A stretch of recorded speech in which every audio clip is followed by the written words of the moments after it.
Heaven's Lost Property, or Sora no Otoshimono, is a hell of a fun ride while watching or reading all the way through. The slapstick comedy and the straight up terrible story writing are hilarious.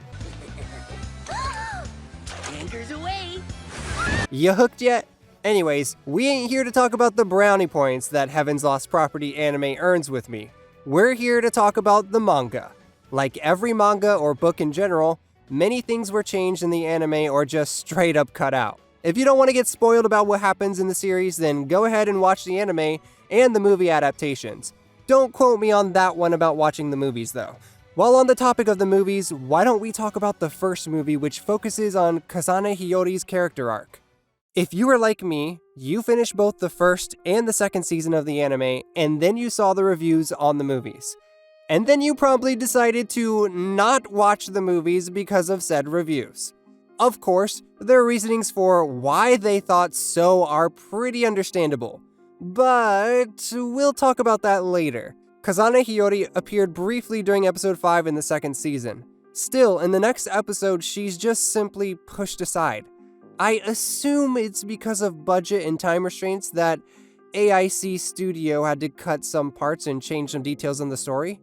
Don't get me wrong, the plots and the characters in each episode always made me laugh my ass off. Still, we can't just ignore how different paths were taken in the anime adaptation compared to the manga. Let me just get straight to the point. Hiyori just straight up dies in the Clockwork movie, and then it ends. I was just sitting there waiting for when they brought her back to life in the manga, but nope. Just one little end scene where it gets inferred that she somehow came back, while Tomoki makes this weird-ass face and sounds.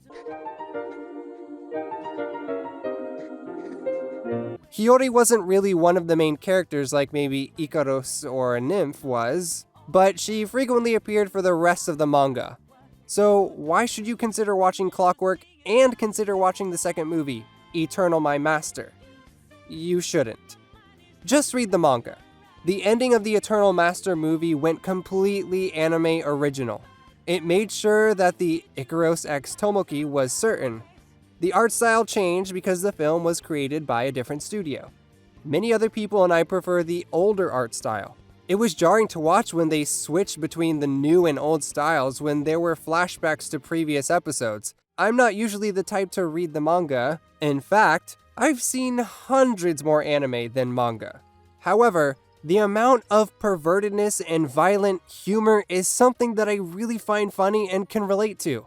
The art in the manga doesn't fail to provide the same fun experience that the anime can offer. I felt myself relate more to the humor than the violent fight scenes. If I wanted to watch an all-out brawl or fight scene between characters, I'd watch something like JoJo's Bizarre Adventure, Hunter x Hunter, or Full Metal Alchemist. In every single fight scene in JoJo's, whether physical or mental, there was always a strategy that the character we're following had.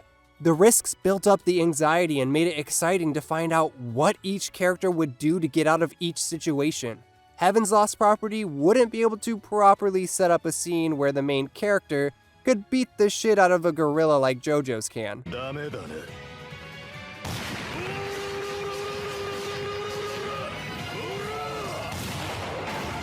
The fights usually go like this. Damn, this guy is evil? Let's fucking kill them! Oh shit, here comes Tomoki! I guess he's going to do another Naruto talk and become friends with the enemy again.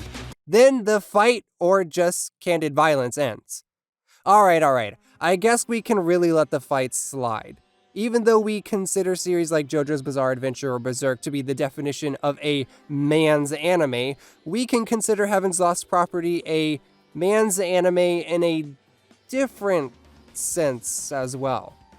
The same topic seems to pop up repeatedly about basically the entirety of the anime. The reason why I consider it to be a manly anime?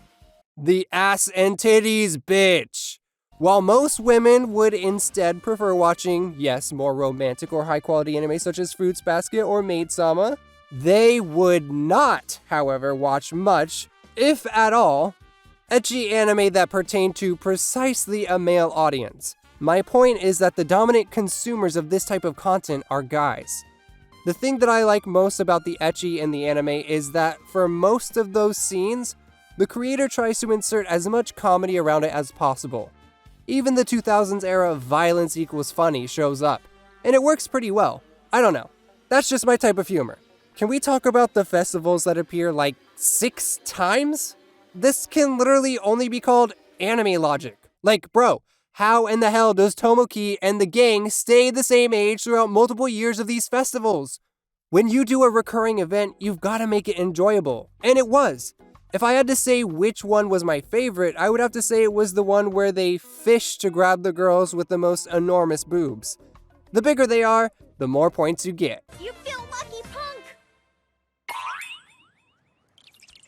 Come back when you're bigger, little guppy. There are way more hilarious moments in the manga. The movie that adapted the manga's ending was rushed and horrible, but the manga ended in a bittersweet way. He said it! He said it! Tomoki doesn't indefinitely get with Ikaros during the end, and things seem to go back to normal. At first, I thought that all of the fighting was useless since everything went back to normal. But then I thought about it and realized that we would have left off on a sour note without all the fighting and learning more about the characters. That's why it feels bittersweet. We saw how the characters develop from their harrowing experiences, and we connect with them. So when the series ends, you feel empty. The primary purpose or goal of a creator is to pull the viewer into that universe or piece of fiction. So even though I may have not felt the most immersed, I still connected and loved the created characters. That being said, I give this manga/entire series 4.5 stars or a 9 out of 10. Tell me what you guys think in the comment section down below about this series. I'm curious as to what particular part you guys liked. Did you enjoy the relationships, the ecchi, the characters in general? Anyways, my name is CherryZero, and I'll see you guys in the next episode.